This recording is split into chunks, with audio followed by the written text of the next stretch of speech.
Aku bekerja di salah satu kantor pemerintahan di salah satu daerah di Kalimantan. Dan aku sudah sekitar 6 bulan bekerja di tempat tersebut. Sebelumnya aku tidak pernah merasakan hal aneh di kantor tersebut. Walaupun memang aku sering mendengar cerita dari para senior yang memang bisa melihat atau yang pernah diganggu. Namun, aku tidak pernah merasakan hal aneh ataupun diganggu. Bahkan beberapa kali aku lembur untuk merampungkan beberapa dokumen. Aku tidak pernah mendapatkan gangguan seperti yang terjadi para seniorku itu.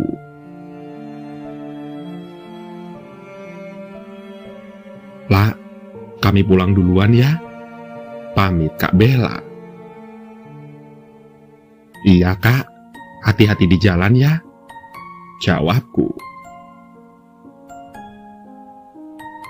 Kamu jangan pulang terlalu malam, ucap Kak Vina. Iya Kak, selesai ini Mila langsung pulang kok, jawabku. Pokoknya kami sudah memperingatkan kamu ya lah, tambah Kak Bella. Kalau ada apa-apa langsung pulang atau nggak teriak saja, Pak Amin masih ada di luar kok, sambung Kak Vina. Oke Kak, jawabku singkat. Mereka pun lantas pulang setelah melambaikan tangan padaku. Aku kembali fokus pada berkas yang sedang aku selesaikan. Sampai tiba-tiba terdengar seseorang yang menyapaku. Hai Mila, sapa orang itu. Aku pun lantas menoleh dan mendapati seseorang duduk di bangku tepat di sebelahku. Aku kemudian tersenyum dan membalas sapaannya. Hai Ren, sapaku. Lembur lagi, tanyanya. Aku hanya menganggukkan kepalaku, dan aku kembali fokus pada komputerku. Aku temenin boleh? Tanyanya lagi. Boleh, setidaknya aku jadi ada temen lembur kan? Jawabku sambil menoleh padanya. Aku gak lembur kok, aku cuman kebetulan lewat dan melihat kamu masih ada di kantor, ujarnya. Reno memang sering sekali menemani kalau aku sedang lembur. Kadang dia hanya diam duduk di kursi sebelahku. Kadang dia juga mengajakku ngobrol agar aku tidak jenuh dengan pekerjaanku. Kadang, dia juga membawakan aku minuman atau cemilan untuk menemaniku lembur. Dan terkadang kalau sudah selesai dia akan menemaniku sampai ke parkiran dan kami akan berpisah. Aku mengenalnya sudah sekitar sebulan dan aku merasa nyaman saat dia menemaniku lembur.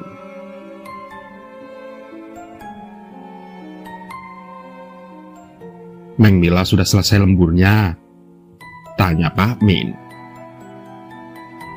Sudah Pak. Makasih ya Pak, sudah ditunggu sampai selesai, jawabku. Iya Neng, sama-sama, ucap Pak Min. Lantas, aku berpamitan ke Pak Min dan langsung menuju ke motorku. Singkat cerita, esok harinya aku tidak bisa bangun dari tempat tidurku. Badanku terasa berat dan keringat bercucuran. Aku memegang keningku dan suhuku sepertinya naik. Susah payah aku mengambil ponselku dan menghubungi salah satu senior. Aku meminta izin untuk tidak turun kerja karena sedang tidak enak badan.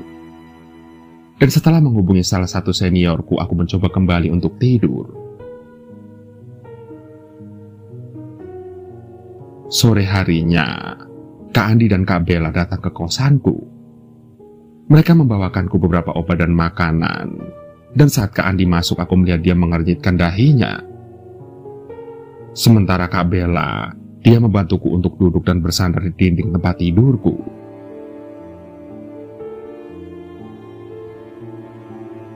Ada apa Kak Andi? Kok ngeliat aku kayak gitu?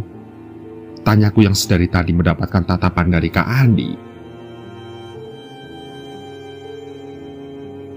Ini bukan pertama kalinya kan? Tanya Kak Andi. Oh iya, Kak Andi ini adalah pacar dari Kak Bella. Dan Kak Bella pernah bercerita kalau Kak Andi ini bisa melihat hal-hal yang tidak kasat mata. Maksud kakak apa ya? Tanyaku bingung. Cowok itu ngikutin kamu dan sepertinya dia suka sama kamu, ucap Kak Andi. Sayang, apa dia ada di sini? Tanya Kak Bella. Kak Andi tidak menjawab. Dia segera memberiku air yang dia bawa tadi. Lantas, dia memintaku untuk meminumnya dan aku hanya menurut kemudian meminumnya. Kemudian aku diminta untuk beristirahat dan mereka menemaniku. Sampai saat aku terbangun pun mereka masih menemaniku. Dan anehnya saat aku terbangun tubuhku entah bagaimana menjadi ringan dan terasa lebih baik daripada pagi tadi. Kak Bella kemudian menginap di kosanku sedangkan Kak Andi harus pulang karena dia tidak bisa menginap di tempatku. Dan setelah Kak Andi pergi, Kak Bella pun lantas bercerita. Lah, kata Andi ada sosok cowok yang selalu nemanin kamu kalau kamu lembur ya? Tanya Kak Bella. Iya, jawabku singkat. Dia itu yang sudah buat kamu sakit. Dia nggak ganggu tapi dia senang sama kamu, ucap Kak Bella lagi. Namanya Reno kan? Sudah sebulan ini kalian saling ketemu kan? Tanya Kak Bella. Aku menganggukkan kepala. Aku sudah pernah bilang kan, kalau di kantor kita banyak penunggunya. Untung dia mau pergi. Tadi Adi minta dia untuk pergi supaya kamu bisa sehat lagi. Sekarang kamu sudah enakan badannya? Udah ringan kan? Tanya Kak Bella. Iya Kak, badan Mila udah enakan. Tapi Mila kira itu salah satu orang kantor. Soalnya dia pakai baju seragam. Mila nggak tahu kalau dia itu bukan manusia. Ucapku sambil terdiam. Aku kembali mengingat-ingat saat aku bertemu dengan Reno. Pantas. Setelah Mila ingat-ingat, Mila tidak pernah melihat dia kalau pas pagi atau siang. Mila pasti ketemunya saat Mila lagi lembur dan itu pun saat sudah tidak ada orang di ruangan itu selain Mila.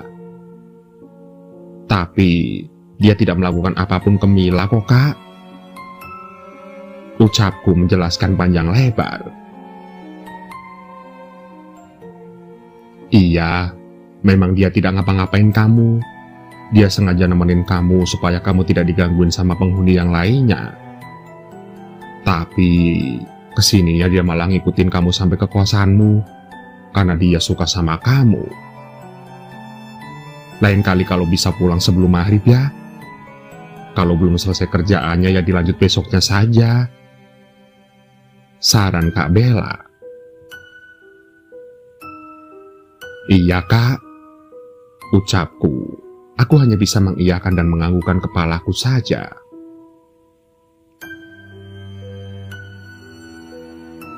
Keesokan harinya saat sedang senggang aku berkeliling melihat-lihat setiap ruangan. Aku mencari-cari wajah yang selalu menemaniku saat aku sedang lembur. Tapi wajah itu tidak aku temukan. Bahkan saat aku bertanya apa ada pegawai yang bernama Reno, para senior tidak mengenal pegawai yang aku deskripsikan itu. Setelah mencari-cari dan tetap tidak menemukan, aku kemudian mulai meyakini kalau Reno bukanlah manusia sepertiku. Bahkan setelah aku mencoba untuk lembur pun Reno tidak pernah lagi muncul. Kini aku percaya dengan apa yang ada di kantor. Sesuatu yang tidak tampak selalu ada di sekeliling kita. Namun tidak semua yang seperti mereka jahat atau mengganggu. Salah satu contoh adalah Reno yang tidak pernah menampakkan tampang yang menyeramkan. Jadi, selama kita tidak mengganggu mereka, maka mereka pun tidak akan mengganggu kita.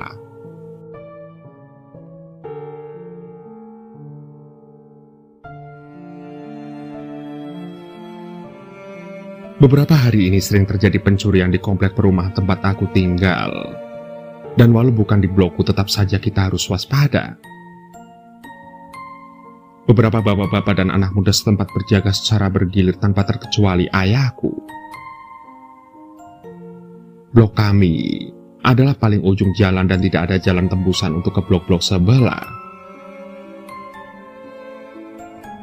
Satpam yang biasa berkeliling malam itu berkeliling bersama salah satu tetanggaku.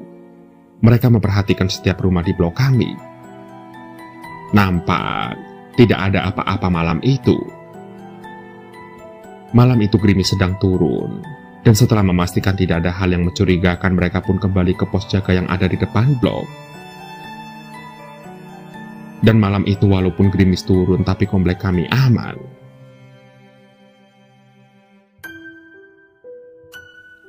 Dua hari berpatroli keliling blok tidak ada hal-hal yang mencurigakan. Sampai salah satu anak muda yang sedang berpatroli di blokku kembali ke pos dengan wajah pucat pasi. Tapi tidak ada yang menyadari hal tersebut. Sementara bapak-bapak yang sudah dari tadi kembali dari patroli asik meminum kopi mereka sambil asik mengobrol. Dan ayahku yang saat itu mendapatkan jadwal patroli juga, kemudian menyadari keanehan anak muda yang barusan kembali tadi. "Ada apa, nak?" tanya ayahku saat itu. Namun anak muda tersebut hanya menjawabnya dengan menggelengkan kepala. Lantas, bapak-bapak yang ada di sana ikut melihat anak muda itu dengan tatapan curiga. "Apa ada yang gak beres di blok tadi?" tanya bapak yang lainnya. Namun, anak muda itu masih saja menggeleng. Lantas ayahku mendekatinya dan menyentuh lengan anak muda itu. Dan ayahku terkejut saat menyadari kalau anak itu sedang gemetar, bahkan telapak tangannya pun dingin. Ayahku kemudian mengangkat wajah anak tersebut dan bertanya sekali lagi, "Semuanya baik-baik saja atau kamu melihat pencuri sedang beraksi?" tanya ayahku. Sementara bapak-bapak lain yang sedari tadi memperhatikan, mereka bersiap-siap untuk menuju blok tempat anak tadi berpatroli.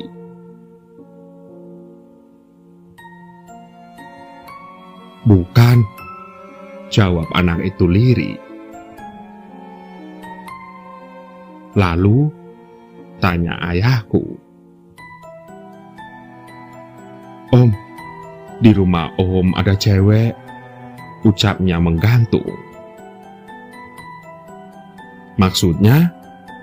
tanya ayahku. "Jangan-jangan malingnya perempuan," ucap salah satu bapak yang sudah siap dengan pemukul bispol yang dia bawa dari rumah. "Bukan itu," jawab si anak tadi. "Apa ceweknya masih muda?" "Kalau masih muda paling itu anak saya. Saya punya satu anak perempuan di rumah," ucap ayahku. Tapi anak muda itu menggeleng. Dia kemudian berkata, "Itu bukan anak Om. Saya tahu anak perempuan Om kok. Itu juga bukan istri Om," jawabnya. "Bagaimana kamu tahu tentang anak dan istri saya? Kamu kan bukan dari blok saya," tanya ayahku. "Saya pernah beberapa kali melihat Om dan keluarga Om jalan. Jadi saya tahu kalau cewek yang tadi saya lihat bukan istri dan anak perempuan Om," jawabnya. "Oke, lalu apa kamu tahu siapa dia?" "Tidak. Cewek itu tinggi dengan pakaian mini serba merah. Walau dia terlihat cantik, Tapi dia bukan manusia. Bisik anak itu saat mengucapkan kata-kata terakhirnya. Sontak, bapak-bapak lain yang sedari tadi ikut mendengarkan hanya terdiam dan terbengong-bengong. Orang-orang di sini tidak mempercayai akan hal-hal seperti itu. Bahkan salah satu bapak yang sedari tadi berdiri siap untuk beraksi, kini kembali duduk dan tertawa tertahan mendengar ucapan anak muda tadi. Benar, tidak ada yang percaya dengan apa yang sudah anak muda itu lihat. Bahkan kami yang tinggal di rumah itu tidak percaya dengan apa yang sudah ayah ceritakan kepada kami saat sarapan tadi. Aku bahkan membagikan cerita itu ke teman-teman sekelasku. Sebagian ada yang percaya dan sebagian lagi ada yang tertawa mendengarkannya. Meskipun aku tidak tahu di mana yang lucu dari ceritaku itu.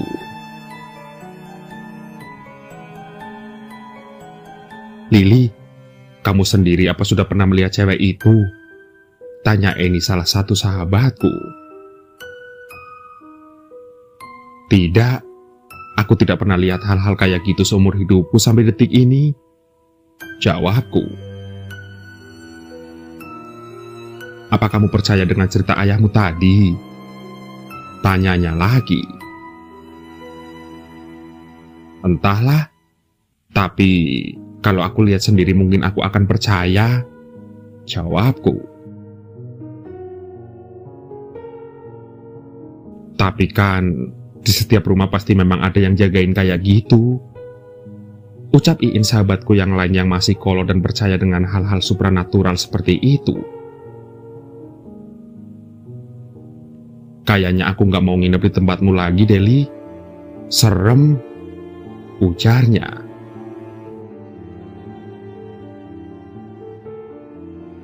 Singkat cerita, malam harinya bapak-bapak dan beberapa anak muda dari blok sebelah yang berjaga.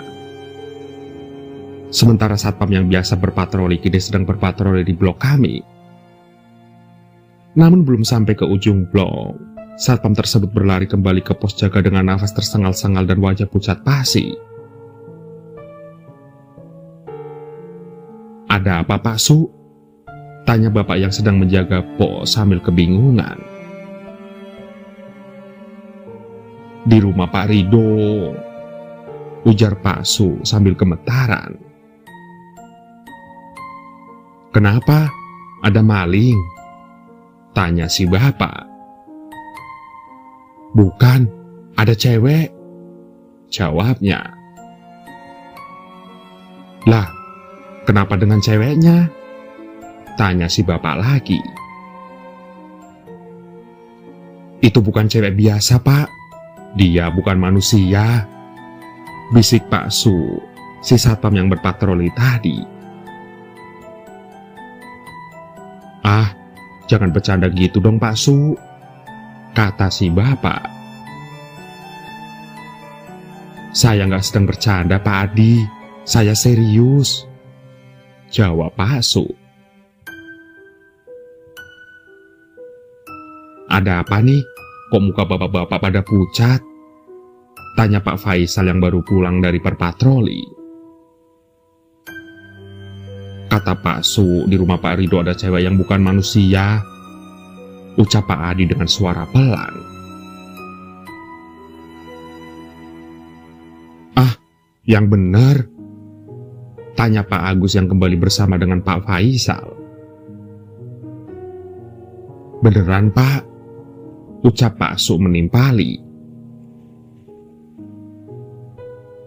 Saya dengar kemarin juga anak muda yang lihat, tapi nggak ada yang percaya. Kalian tahu sendiri kan orang-orang di blok itu berpendidikan semua. Mereka nggak percaya sama hal-hal yang seperti itu. Bahkan pemilik rumahnya juga tidak percaya. Jelas Pak Faisal.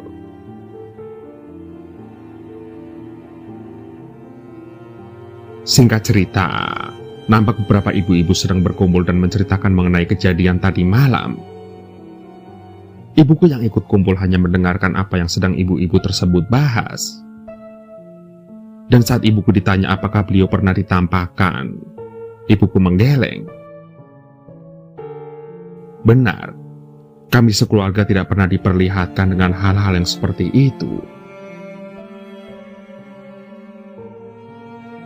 Mungkin itu cewek yang jagain rumah kami kali ya? Ucap ibuku untuk memuaskan hasrat para ibu-ibu yang berkumpul ini. Sepulangnya ke rumah, ibuku berbicara mengenai apa yang orang-orang sedang perbincangkan. Dan ayahku hanya meminta ibuku untuk mengabaikannya saja.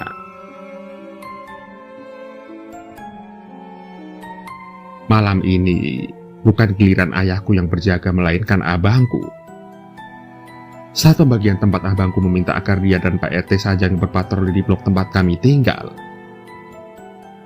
Memang abangku tipe orang yang penasaran.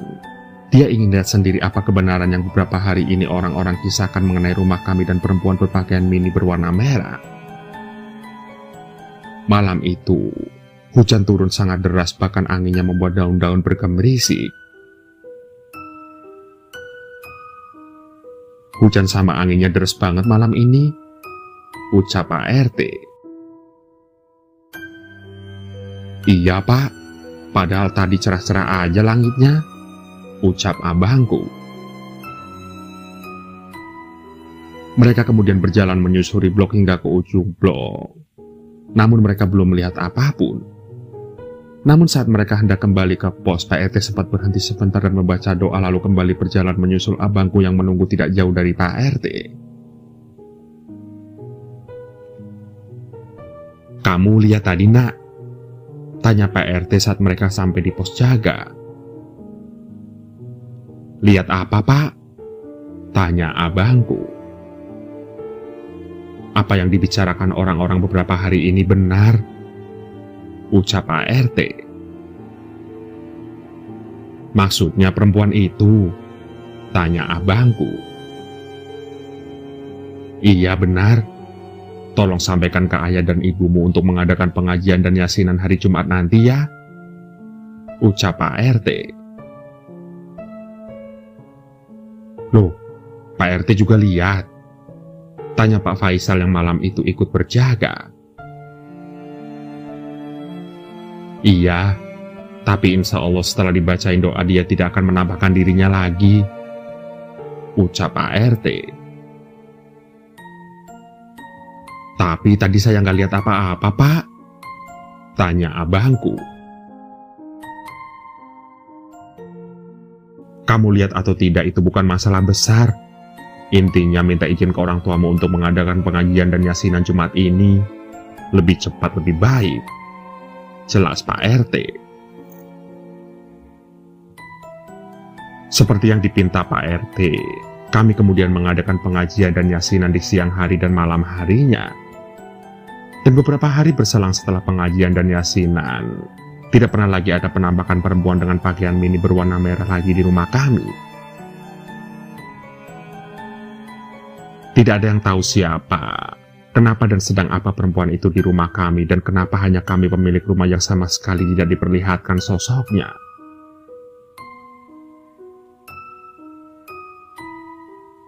Begitulah.